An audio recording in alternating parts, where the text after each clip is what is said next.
빌립보서 4장 1절부터 3절까지의 말씀을 나누겠습니다. 먼저 이 사도 바울은 빌립보 성도들을 생각하면서 여러 가지 표현을 쓰고 있는데 이게 굉장히 우리가 눈여겨봐야 할 표현인 것 같습니다. 1절을 읽어보겠습니다. 그러므로 나의 사랑하고 사모하는 형제들, 나의 기쁨이여 멸류관인 사랑하는 자들아, 이와 같이 주 안에 서라 라고 이야기하고 있죠. 이 1절을 읽어보면 빌립보 성도들에 대한 이 사도 바울의 마음이 고스란히 느껴집니다. 나의 사랑하고 사모하는 형제들이라고 표현하고 있죠. 이 얼마나 아름다운 사랑 표현입니까? 이 빌립보서에서는요, 사도 바울이 이 서두에서 자신을 종이라고 표현하지 사도라고 표현하지 않습니다. 그런데 고린도전서에 보면 사도 바울은 자신을 사도로 부르심을 받았다라고 아주 명확하게 표현을 하고 있어요. 고린도 교회에서는 지나치게 사도성을 강조하는데 이 빌립보 교회에서는요, 종이라고 표현하는 이유가 무엇일까요? 그 이유는 관계성에 있습니다. 이 고린도 교회는요, 사도 바울이 세운 개척교회였음에도 불구하고 이 사도 바울의 사도성을 의심하고, 그리고 또 이 사도 바울을 맹비난했습니다. 예, 한마디로 이 사도 바울과 고린도 교회 사이에 신뢰관계가 없었고요. 또 관계도 그렇게 좋지 않았습니다. 또한 이 게바파, 아볼로파, 바울파로 나뉘어져서 분쟁을 하고 있었죠. 그런 교회에서는 이 사도 바울이 자신의 사도됨을 강조할 수밖에 없었습니다. 자신의 사도됨을 강조한 이유는 자신이 드러나기 위해서가 아니라 자신의 메시지가 이 고린도 교회에 잘 전달되게 하기 위해서 그렇게 한 거죠. 그런데 빌립보 교회와 사도 바울의 관계는 서로 신뢰하는 관계고 사랑하는 관계였습니다. 그러니까 굳이 자신의 사도성을 강조하지 않아도 되는 거야. 그래서 종이라고만 표현하고 있는 것입니다. 그리고 그런 사도 바울의 마음이 이 4장 1절에 고스란히 전달되는데 나의 사랑하고 사모하는 형제들이라고 표현하고 있죠. 이거 뭐 우리가 수신자와 발신자를 모르면 그냥 이거 마치 남녀간의 연애 편지 보는 것 같잖아요. 이 남녀간의 사랑만큼 깊은 관계가 사도 바울과 빌립보 교회 성도들의 관계였던 것입니다. 그리고 또한 이 나의 기쁨이여 멸류관인 사랑하는 자들아 라고 표현하고 있는데 이는 부모와 자식 간의 관계를 연상시키죠. 부모는 자식을 바라볼 때 존재 자체만으로 기쁘고요. 그리고 자식이 훌륭한 사람으로 성장하면 부모가 뭐 그 자식을 위해서 어떤 희생을 치렀든 어떤 뭐 고생을 했든 결국 그것이 부모의 멸류관입니다.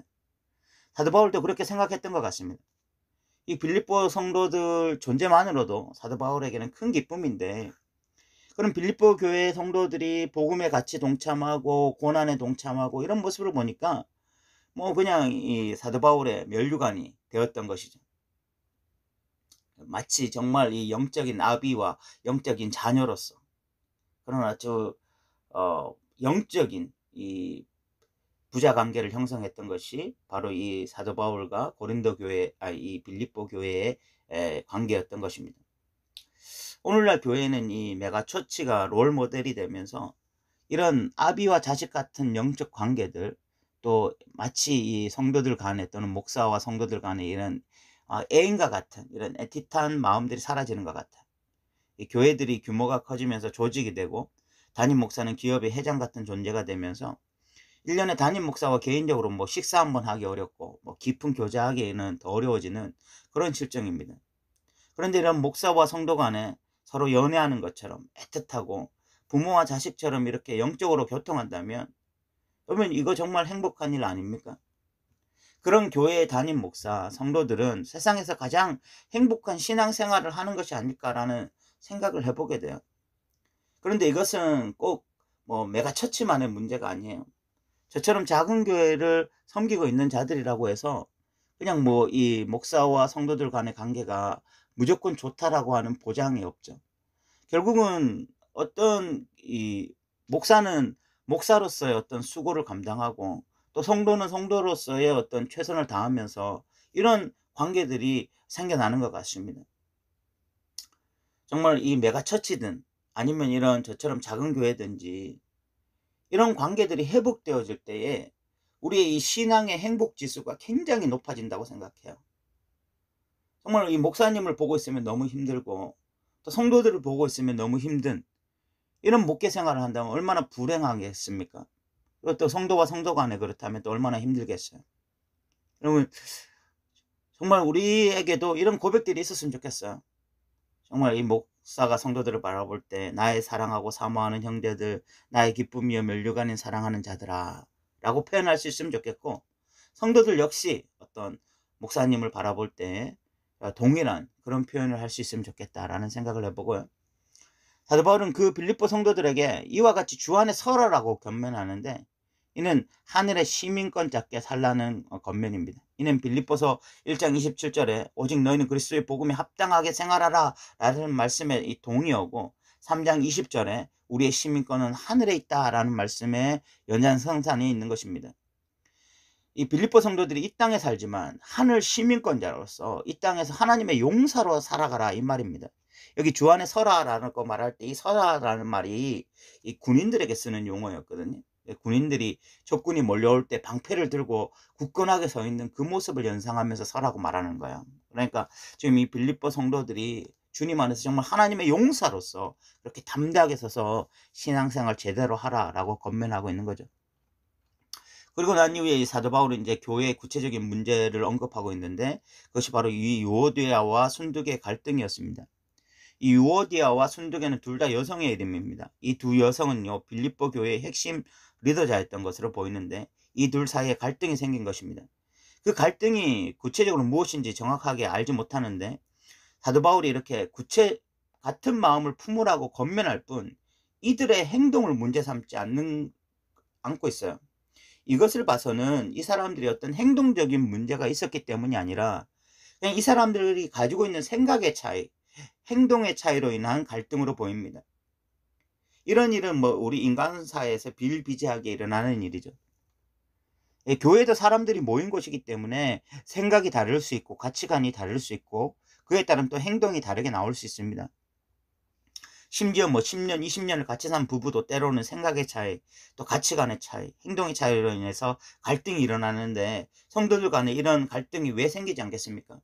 사도 바울은 이런 문제에 대해서 잘잘못을 따지는 것이 아니라 주 안에서 같은 마음을 강조하고 있다는 것입니다. 아마 유오디아는 순두계가 자신의 생각이나 가치관에 맞춰주길 원했을 것이고, 순두계는 반대로 유오디아가 좀 변하길 원했을 것입니다. 그런데 사도 바울은 서로가 바뀌길 기대하지 말고 예수님의 마음에서 일치를 보라고 권면하고 있는 것입니다. 교회 안에서 갈등이 일어날 때마다 우리는 상대방을 바꾸려 하지 말고 내 스스로가 예수님의 마음으로 돌아가야 할 것입니다. 내가 기도 가운데 또는 성경을 읽으며 예수님의 마음을 품게 될 때에 상대방 역시 동일한 마음으로, 동일한 방법으로 예수님의 마음을 품게 되고, 그렇게 예수님의 마음으로 하나가 되는 거죠. 생각의 일치가 아니라 마음의 일치가 되는 것입니다. 저는 교회가 한 마음이 되는 길은 이것밖에 없다라는 생각이 듭니다. 교회에 있는 사람들은 다 다른 가정의 문화 속에서 자랐고 각기 다른 경험들을 했고 성장 배경이 다 다릅니다. 그러다 보니 생각의 일치라는 것은 불가능하다고 봐야 합니다. 또한 이 생각의 일치를 이룬다는 건 역시 그렇게 바람직하지가 않아요. 왜냐하면 그것은 자칫 어떤 이 독재적인 카리스마로 인한 기계적인 사고의 산물일 가능성이 크기 때문에 그렇습니다. 그런데 생각의 일치가 아니라 마음의 일치는요, 교회 안에서 얼마든지 가능합니다. 예수 그리스도의 마음으로 일치를 보는 것, 이것이 중요한 거죠. 사도 바울은 유오디아와 순두계에 바로 그것을 권면하고 있는 것입니다. 주 안에서 같은 마음을 품으라.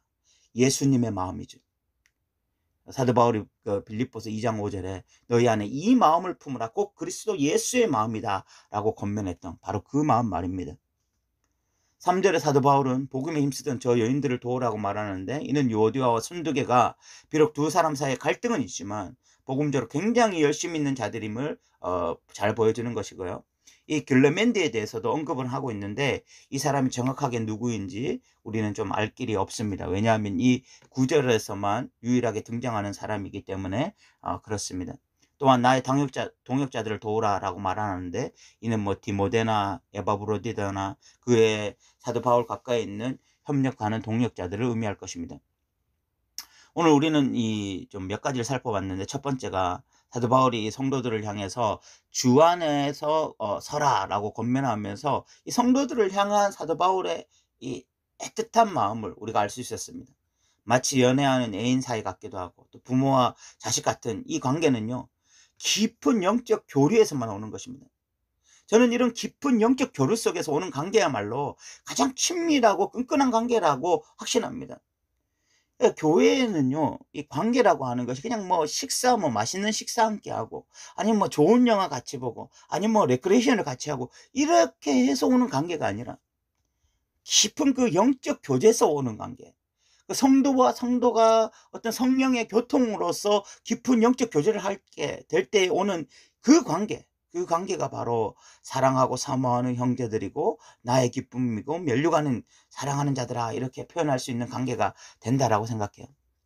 두 번째는 이 바울이 유오디아와 순두계에게 같은 마음을 품으라고 권면하는 내용인데요. 생각의 일치는 불가능할지 몰라도 같은 마음은 가능합니다. 우리 그리스도인들이 획일적인 이 생각으로 하나 되는 공동체가 아닌 예수님의 마음으로 하나 되는 공동체가 되어야 될 것입니다. 세 번째로 사도 바울의 동역자들을 적극적으로 도우라고 권면하고 있는데, 이 권면은 내 측근들을 도우라는 것이 아니라 하나님 나라 일꾼들, 하나님을 위해서 헌신하는 자들을 도우라라고 이야기하고 있는 것입니다. 빌립보서는 참 귀한 성경이죠. 빌립보 교회 성도들과 사도 바울의 끈끈한 관계를 우리가 잘 알 수 있고요. 교회 안에 갈등은 일어날 수 있지만, 어떤 생각의 차이는 일어날 수 있지만, 가치관의 차이는 일어날 수 있지만, 그러나 주 안에서 같은 마음을 가질 수 있다는 것도 우리가 알 수 있고, 그리고 우리가 서로 적극적으로 돕고 협력하면서 하나님 나라의 어떤 하나님 나라의 확장에 귀하게 쓰임 받아야 되는 공동체라는 것도 우리가 좀 확인할 수 있었습니다.